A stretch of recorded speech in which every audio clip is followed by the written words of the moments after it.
poetry, a lot of us would use a lot of different adjectives to describe it. Maybe we describe it as deep, maybe we describe it as pretty, hard to read, ugly, something you can't do.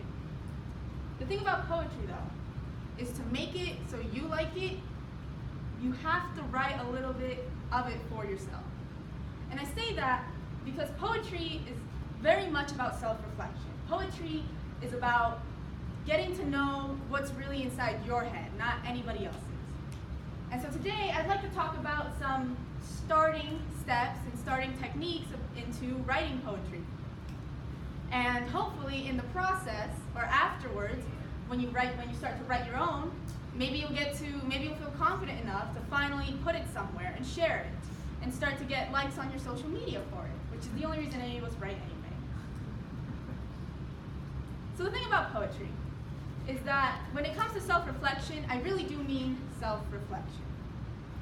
You can't be intimidated by that. But to really start to understand poetry, you have to talk about its definition.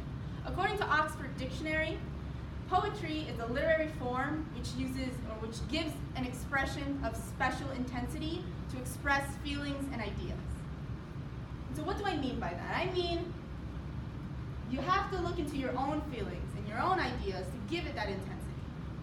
But that's a lot easier to say than it is to do. So I'd like to talk a little bit about how you start doing that. With comparisons. That's the most important part of poetry, is the comparison. According to the AP English Literature curriculum, to understand poetry, you have to infer meaning from metaphor and simile. And so how do you do that? It's easy enough to study that, it's easy enough to say it, but how do you write it into your own work? The easiest way I do it, and it might not work for you, but for me, what I like to do is play a little brainstorming game. And so what you do is you think of an idea or a topic, say, and you imagine a visual. And when I say visual, I mean visual.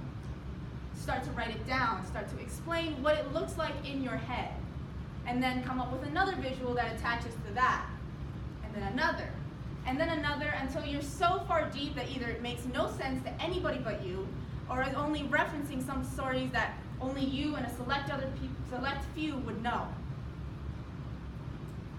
And so, but that's not enough.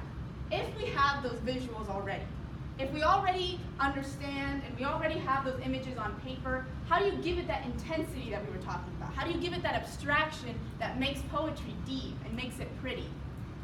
Well, the easiest way is to look again to a specific metaphor. And so maybe you might be thinking, well, you keep talking about metaphors, you keep talking about comparisons, like I know what that is, or like that's important. Does it have to be a metaphor? Does it have to be a comparison? What if I don't like those? What if I'm not good at those? And it doesn't have to be complicated. And I ask you to look to one of the most famous writers in English literature, William Shakespeare. In Romeo and Juliet, William Shakespeare wrote, "What light through yonder window breaks? It is the east, and Juliet is the sun." That's a metaphor, an easy one that you can put in 2 sentences. And yet it's one of the most famous lines in literature, one that we all recognize. Comparison really does work, you just have to try it.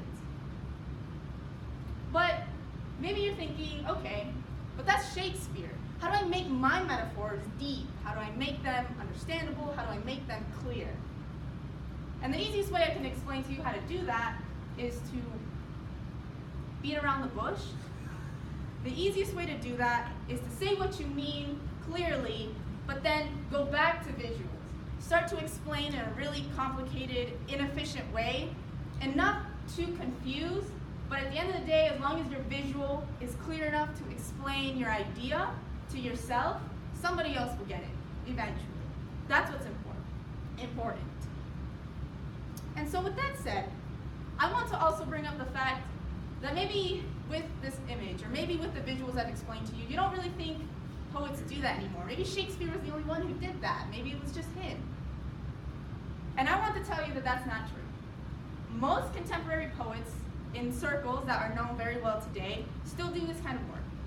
And so let me just shout out to some of my favorite contemporary poets, like Maggie Royer, Rachel Dean, Mick Powell, etc. These are poets that are incredibly well known, have been published dozens of times, and use exactly that kind of work.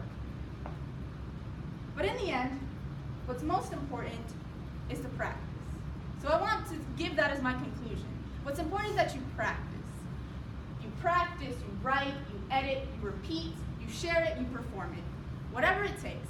All it takes is that you have to make sure you do it enough that you finally start to understand what it really is that you want to talk about and that you want to show to your reader.